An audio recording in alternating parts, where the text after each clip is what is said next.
What's up, guys? Your boy, 20K13. We're going to talk about 7 up and 5 down from last night WWE Raw, August 24th. And this comes from WhatCulture.com. WWE ended 3 straight sold-out shows in Brooklyn Barclays Center on a high note Monday, delivering an episode of Raw that functioned more like a geography lesson. See, Raw emanated from Brooklyn and New York City, but fans were taken on a journey that included stops in Suplex City and Dudleyville, along with a visit from a couple legends. While it wasn't bad by any stretch, SummerSlam was a bit of a letdown after a stellar NXT TakeOver Brooklyn on Saturday night. SummerSlam was hampered by two messed up finishes in the two main event matches, with Jon Stewart interfering in the John Cena Seth Rollins title for title match, and a comedy of error leading to Undertaker finally toppling Brock Lesnar with a little help from an over-ambitious timekeeper, an obstructive view, and a low blow. Fortunately for WWE, Raw managed to put things back on track with some strong promo work and then built upon that with a couple legitimate surprises that had fans jumping up and down out of their seats. Raw provided the kind of emotion and atmosphere that you wish it could muster each week. Plenty of things were constantly happening and there really wasn't a down period during the show. Unfortunately, that sort of momentum is tough to maintain, so there will be some slippage, but for now it felt one to just enjoy the show. So let's see what style and profile and what got knife edge chopped. Let's get to it. The down number 5, breaking the mold. You can you can forgive wrestling fans and the average person if they don't know how long it takes to sculpt and cast a bronze tattoo, but you have to assume fans are damn fool if you expect them to believe that Triple H and Stephanie McMahon had a lifelike bronze tattoo of Seth Rollins created in less than 24 hours. Rollins declared his desire to be immortalized with a tattoo on last week's Raw, so it's conceivable that Triple H felt confident enough to commission a tattoo immediately, but sculptors estimate that a life-size bronze tattoo takes about 7 weeks. 1 week to make the rubber mold, 6 weeks to cast into bronze. Obviously, WWE wasn't going to go for realism with something that only served as a plot device. But it did raise a big question mark when they rolled out the statue just 1 day after Rollins' victory. Not a huge issue by any means, but it just felt off. Number 4, insulting celebrity Hall of Famers. WWE loves to be topical whenever they can, but it sometimes backfires in the worst possible way. At best, the company's topical humor elite grown. We'll have to see what happened with Monday Night Bad Joke as Team Bella made their way to ringside. Nikki questioned Paige, asserting that PCB were dominant in the Diva Revolution since they won at SummerSlam. You think you, and I quote, you think you three are dominant? That's like saying that Donald Trump's favorite holiday is Cinco de Mayo. Trump, a WWE Hall of Famer and the leading Republican presidential candidate, has had exposed strong anti-immigrant stance, pushing to end birthright citizenship in the United States for children of undocumented immigrants. His controversial views have alienated large segments of the population. Regardless of political affiliation, but once again, WWE wading into topical and political arena really worked out well for them. And given that Trump is a WWE Hall of Famer and has shown a tendency to run his mouth, there's a slight possibility that the Donald could swing back against WWE. The promotion has enjoyed some mainstream press lately, but this would be the wrong kind. Number 3, face turn number 87. One can only guess, but after watching Big Show get taken out by two of his teammates and then decimated by his opponent after the 8-man tag match, it leaves the door open for Show to either become a good guy again or just continue on as the hapless villain who got manhandled again. Show has been winding down his in-ring career for some time now as he's been reduced to feuding over the Intercontinental Championship rather than competing for the world title. That or forming a tag team and going after the tag title. is probably for the best at this stage of his career, but the problem so faces is that he switched from hero to villain so many times that fans are barely fazed by it anymore. It lost its impact. While it's unlikely that show is going to suddenly have an empathy and turn face after being beat up, he flips so many times that you can never figure out what is going to cause him suddenly change camp. And given how tiresome these turns have become through the years, they earn negative mark here. Number 2. Revolting against the revolution. Sorry, Brooklyn. Chanting for announcer and doing the wave does not make you awesome. It makes you obnoxious. The first time it happened in 2013 with a crowd hijacking a live Raw, it was original and unique. Doing it now is just hackneyed. The rambunctious crowd turned on the six-women tag match pretty quickly, offering its own indictment of the WWE Diva Revolution in light of the NXT Women's Championship match this weekend. Fans chanted for Sasha Banks, the losing champ in the NXT match, and indie wrestler and NXT jobber Blue Pants, a part-timer with WWE, that should give you an idea of how sweet the fans were. However, as disrespectful as some might find it, and Starry doing the lame 30-year-old wave at any sporting event is disrespectful, the Brooklyn fans had a reason for their discontent. And number 1, return of the bathroom break match. Man, that didn't take long, did it? Throw all the lip service you want at it. Group the women together with nice, neat team blank name and ready-made hashtag, and fans still will sniff out BS and prefer the real deal. That's exactly what happened Monday night when fans turned on the Divas match. It would be easy to blame the Bella for forcing PCB to come down to their level, but that wouldn't be entirely fair.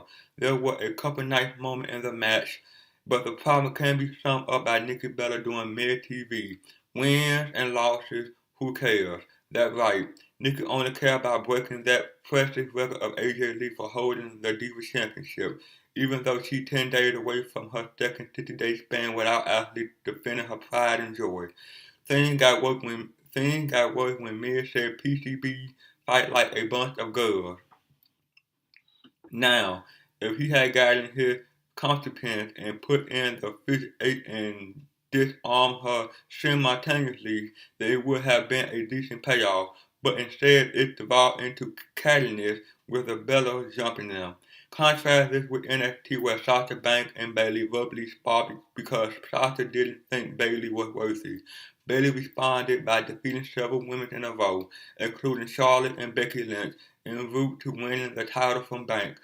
That is how you make fans care about women's wrestling again, not simply with longer matches, but with treating the women as three-dimensional characters and booking them logically. All these ingredients are there for success. Someone needs to put the recipe together properly and soon. Number up, number 7, the newest Wyatt. At one point during the Wyatt family original run in 2013-14, one could be faulted for thinking that part of the gimmick was going to be wrestlers being converted to join the family, much like the straight edge society grew in numbers. But the group only consisted of Bray Wyatt and Luke Harper and Eric Rowan. The reformed Wyatt family is down a member with Rowan out, so speculation has been flowing as to whether the group will add someone and if so, who that would be, rather than turn the listless Adam Rose back into Leo Cruz as some thought. WWE went a completely different route, calling up hulking NXT wrestler Braun Strowman to don a black sheep mask and dismantle Dean Ambrose and Roman Reigns.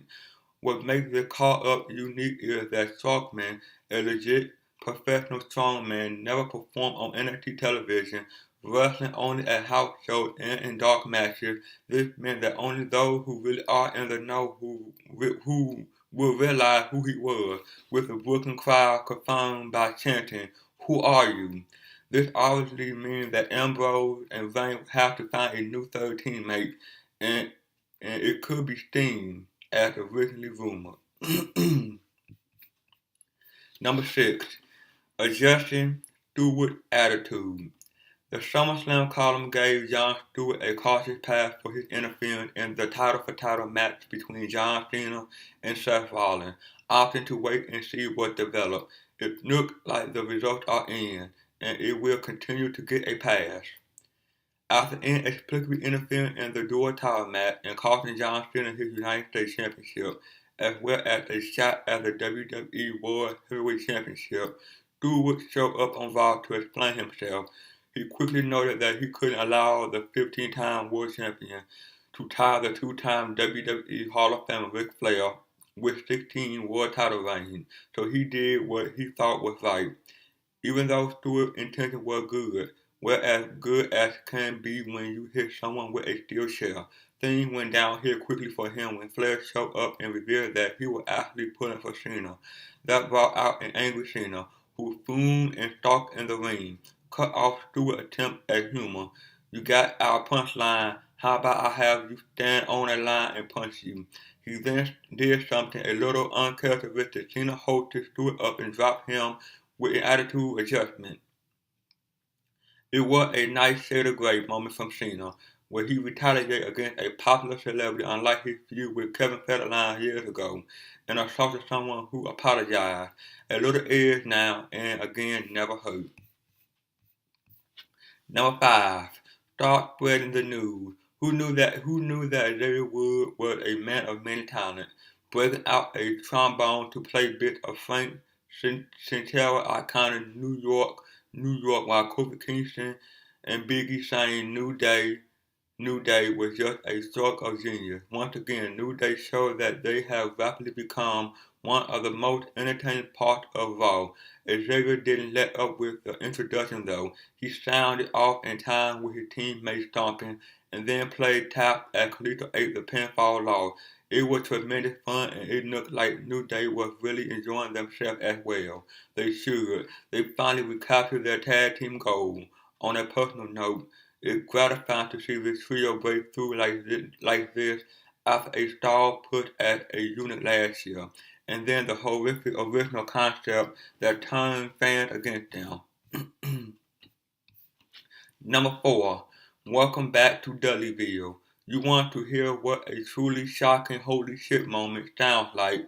Turn the volume up after the New Day Lucha Dragon match and just wait a few seconds.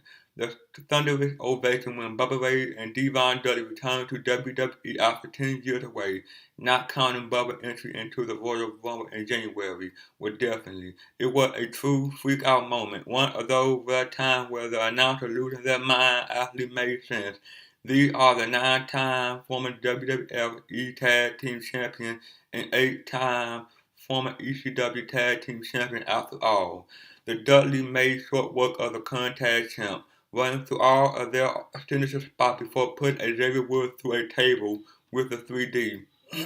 It's unclear how long Bubba Ray and Devon returning to WWE will last. Is it a limited run, or are they back full time? But this could be a lot of fun. At the very worst, fans got a great surprise, and the tag team division got a shot in the arm. Number 3. Making a splash. The rumor of Sting joining Roman Reigns and Dean Ambrose at SummerSlam ultimately didn't come to fruition, but it looked like the WCW icon found a pretty nice consolation prize, tormenting the Authority and Seth Rollins, with a statue unveiling ripe for chaos and John Cena escorted out of the building.